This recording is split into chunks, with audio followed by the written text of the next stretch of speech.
The human toll of Israel's relentless war on Gaza has been staggering. One of the other victims has been the territory's arts and culture. So, how are Palestinian artists helping their people to be heard?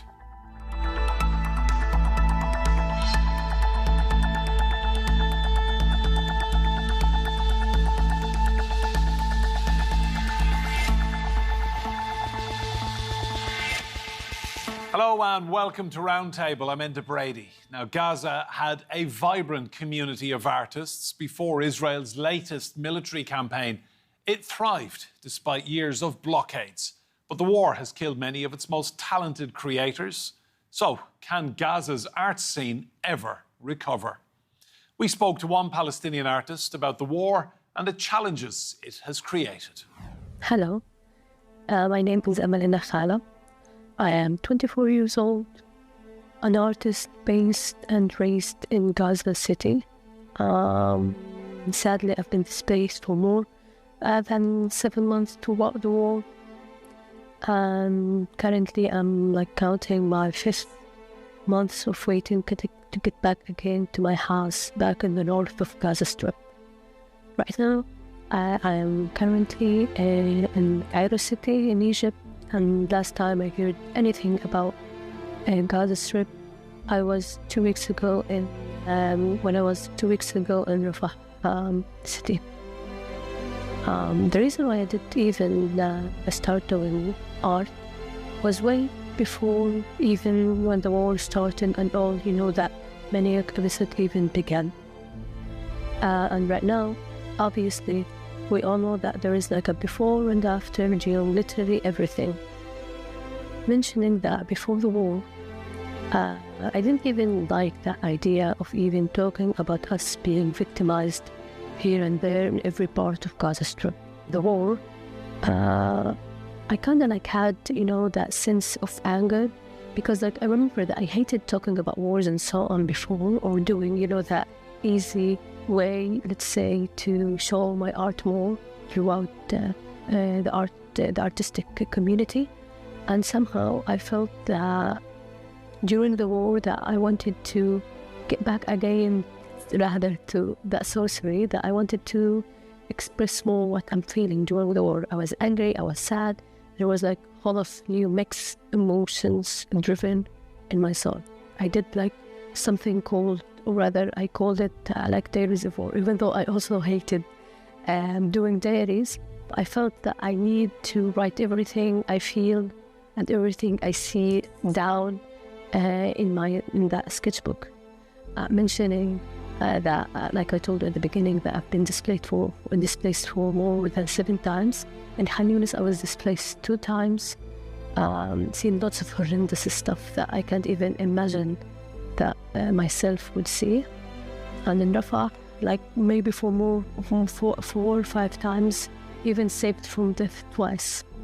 Anyways, I've written all of this stuff throughout that diary, and somehow when I looked at it, I don't know, I know it is kind of a good thing that I did such thing, but at the same time, I feel like I simply want to burn this, or rather burn everything down.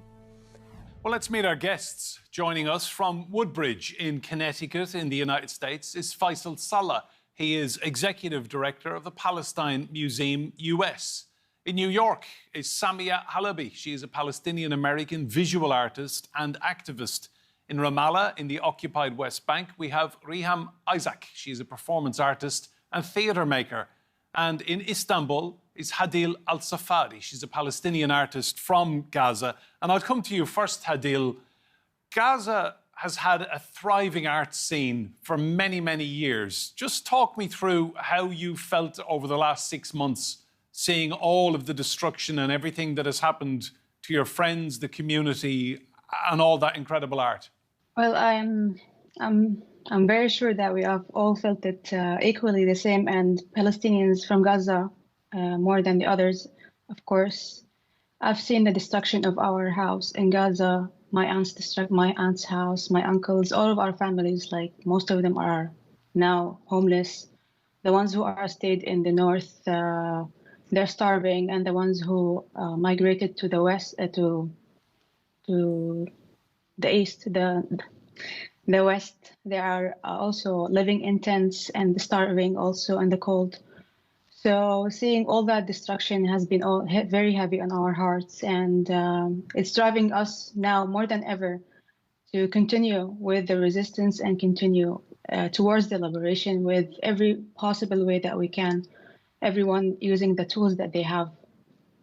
Samia, among the tools people have nowadays, of course, the internet and social media.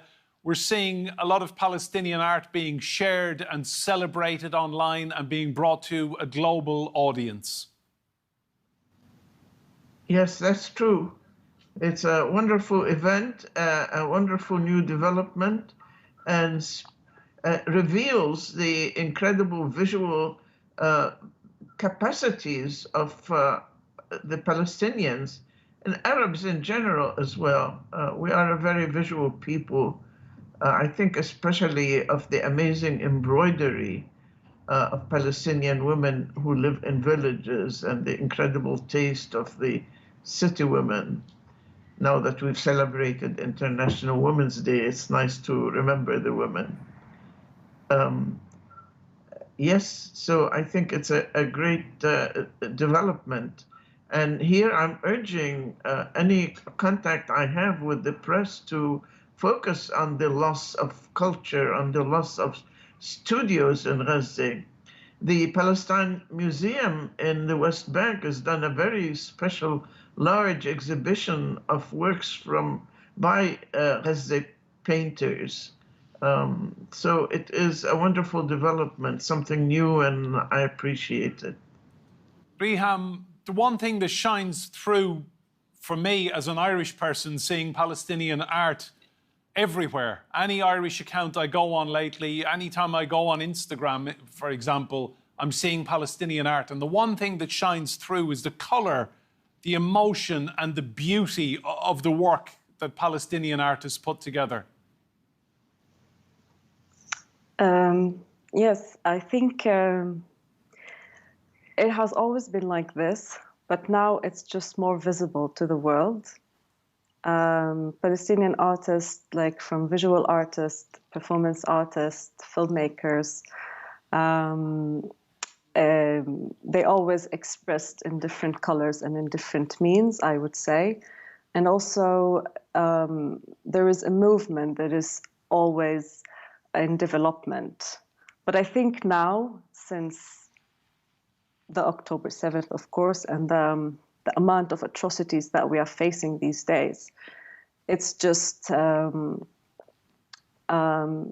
way for us as well to express more through like caricature or through posters or through visuals, through images, through even dance.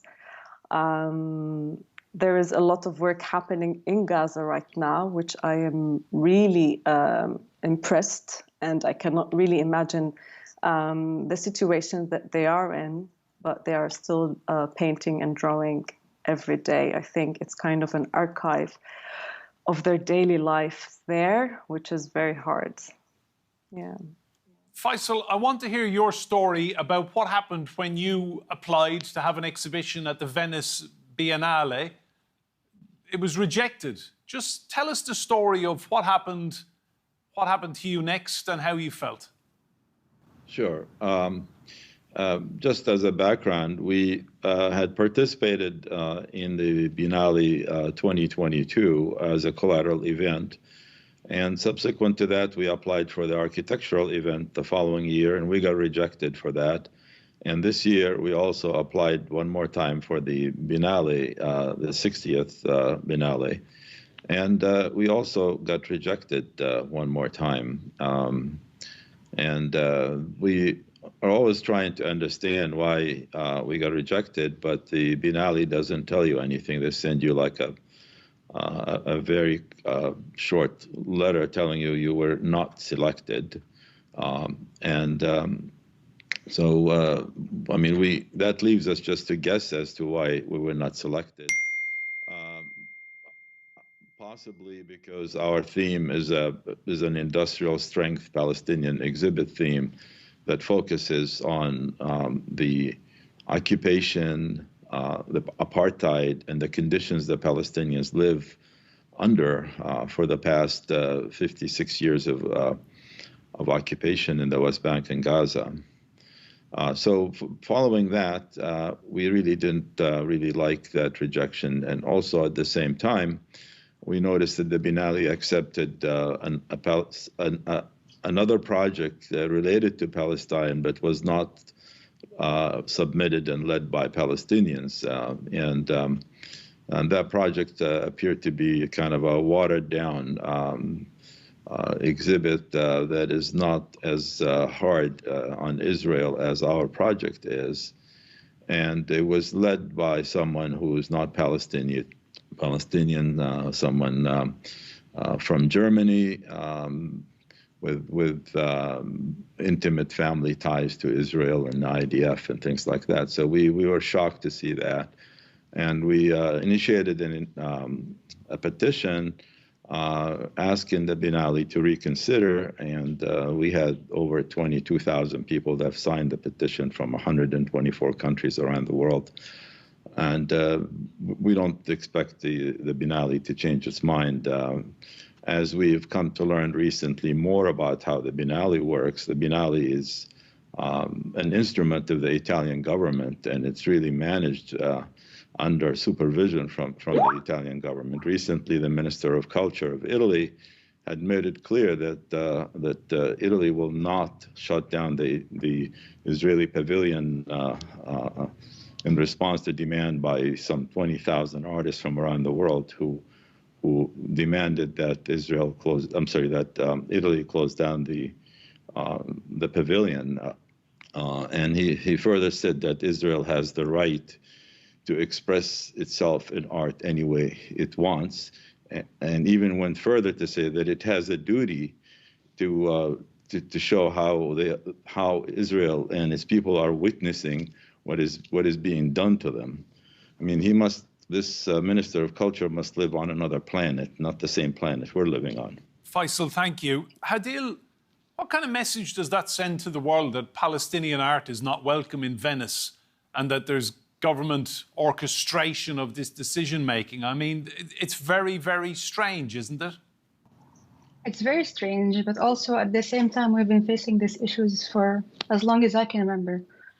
Yeah, we basically, it has been also said on the media that we aren't seen as humans, and basically we don't deserve the same rights as others. And just as it has been said that Israelis are free to express their struggles and what they've been going through, we don't have the same rights to express what we have been going through for over 75 years since the Nakba in 1948. So this shows you how messed up the world is and how everyone has this fake sense of humanity that they've made for themselves that isn't real, that applies to some people and doesn't apply to the others. How we have this selective humanity that we choose who it applies to and who not. And it's just messed up, you know, and finally it's showing the true colors of people. And, you know, it shows up who's on the wrong side of history and who's on the right side. Samia, how does it make you feel hearing that story that Faisal just told us about the rejection and the lack of explanation, and then seeing a more pro-Israel exhibition being accepted without any fuss whatsoever? Well, you know, I look at it from a very general point of view. Clearly, the media and those who run governments, especially Western governments, or I might add capitalist governments, are essentially doing things in their own benefit and from their own point of view.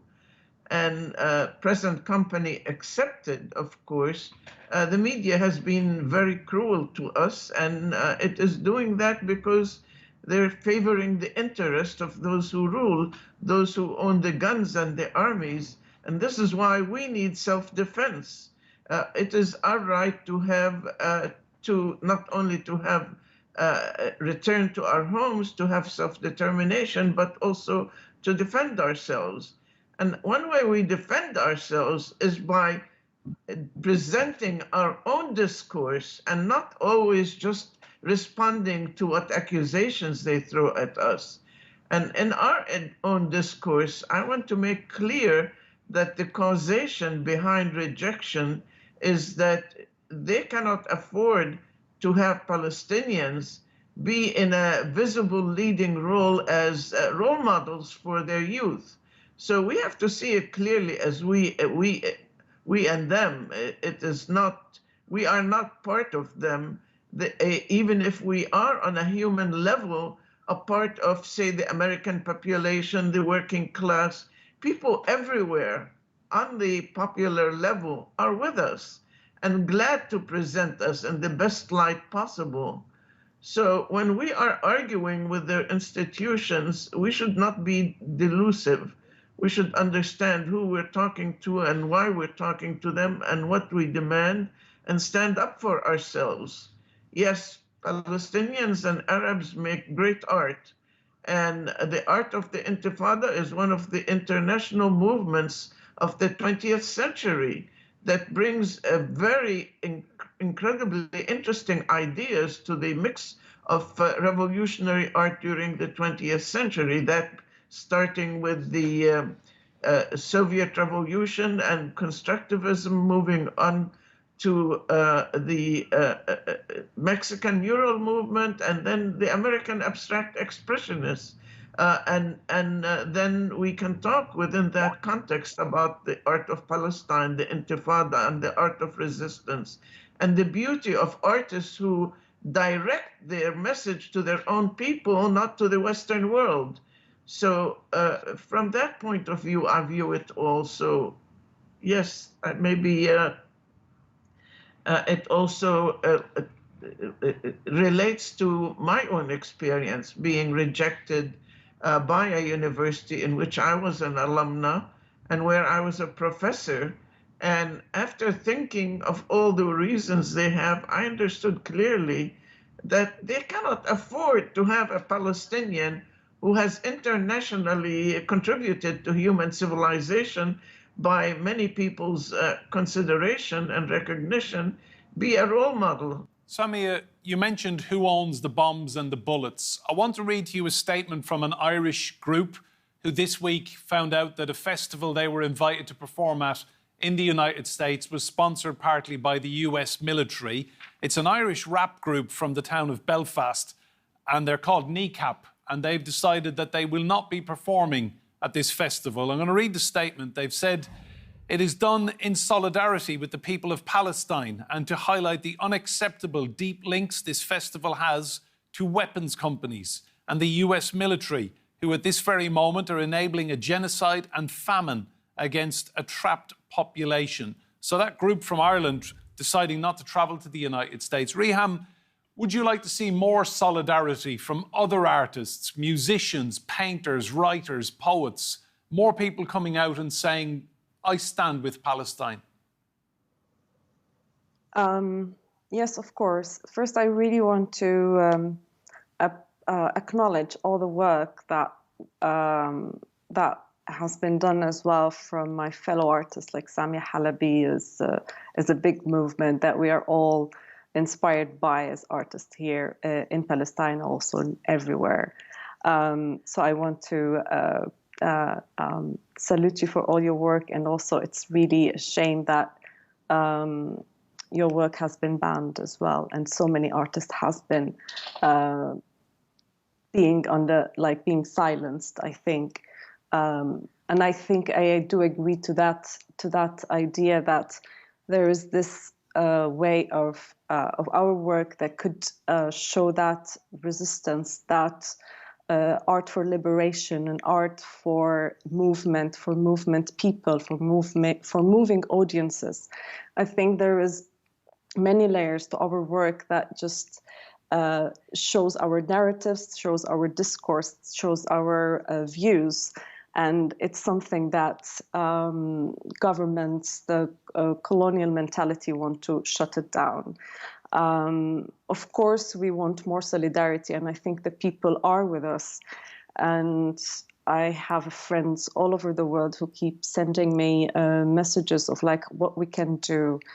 And I think big names, big artists as well, has been in solidarity with us, but I think we need more. And I also feel like the local groups, like the low-key groups and grassroots artists are also moving and doing all of this demand, I think, to stop this, because any human being would be empathetic about what's happening and would see the black and white side of the story. And I think this is no time for us to say, oh, I need to be politically correct to not be banned or be restricted from my art or from my work or from my work. As I know, so many people do have that danger of losing their job, losing their where they are, the level of where they are. Sorry about my my English. It's absolutely perfect, Riham. It's easier perfect to express in Arabic what you're trying to say, something that is very emotional for us these days. Thank you, Riham. Shukran. Faisal, just tell me, do you think the art scene in Gaza can ever be restored to what it was one day? Yes, I have no doubt in my mind that the art in Gaza will come back. It will come back stronger than before. Let's keep in mind that art is not just the physical pieces of art on canvas and on stretchers. Art is in the mind. Art is in the heart. And the heart of the Palestinian artists in Gaza is very strong, and their imagination is very rich. In fact, I could tell you that it's already coming back, because one of the items that we will now be exhibiting in Venice, and by the way, I just wanted to point out that we are proceeding with our exhibit, and it's going to be exhibited at the same time as the Biennale, but as a private exhibit and not an official Biennale exhibit. So one of the exhibits, we're showing 60 works for a Palestinian artist from Gaza that he did during the bombings and while on the run to Rafah. And these were done on a spiral pad, 60 sketches that will be exhibited as part of the exhibit that we're having. And we have another Gaza artist also by the name of Muhammad Al-Hajj, and we have a painting for him that will be also exhibited there. So we have two artists that can be represented in our exhibit. It's a shame that there aren't any Gaza artists at all in the Biennale. We were going to have the two artists in Gaza in the entire area of Venice. There's going to only be the works of two artists from Gaza. Hadil, can I just ask you, Hadil, what message would it have sent to the world if Venice had accepted Palestinian artists and Gazan artists? And, everyone's talking about Gaza. What kind of a message would it have sent to the world that their art was acceptable and that they were welcome at such a prestigious festival? It would have sent a message that the Palestinian narrative is also important and it's valid, and that our existence in itself is as important. And basically, the narrative has always been controlled by the Israelis, and our existence in itself has been threatening them. So had the exhibition been approved and put on the show, there wouldn't be these restrictions on the Palestinians, and people would be more courageous, and it would empower the Palestinians even more to speak up, and it would empower other pro-Palestinians also to support the cause even more. And because whatever we do or say, our existence doesn't fit within their narrative, and they are supporting this suppression of our existence, of our art, of our existence. Samia, final question to you. Do you feel that it's been a very deliberate policy by the Israelis to try and erase not just people, but art and culture and everything the Palestinian people have created for centuries? That, by removing art, you remove a people? Actually, it's a very interesting question you asked, because I've been asked, when I say it's a genocide, I've been asked how I've been challenged. What's going on in Gaza is a genocide? They challenged me. So I looked it up in the dictionary, and it said the systematic and willful erasure of a society. And in fact, by definition, Israel and the creation of Israel is a slow-release genocide. From its very beginning, it declared it plans to get rid of the people completely and take over. Fantastic. Faisal, Samia, Riham and Hadil, thank you all so much for your time today. Absolutely fascinating insight. Remember, you can see more discussion and debate on our YouTube channel. Search for Roundtable TRT World. And if you like what you see, please do hit that subscribe button. But for now, from me, Enda Brady, and all of the team here, goodbye and thank you for watching.